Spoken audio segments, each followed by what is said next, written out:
Forgive me.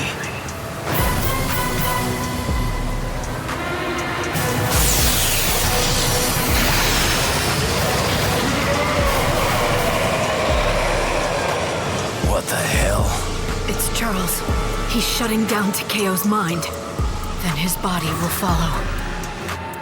The professor! Yes. He'll be trapped in there, and he knows it. He's planning to die with dceu. No. Charles!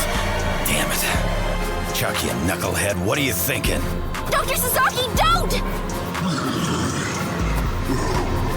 dceu! This is my fault, not his. If anyone should pay, it's me. You're not alone anymore. I'll be here to share your pain for as long as it lasts.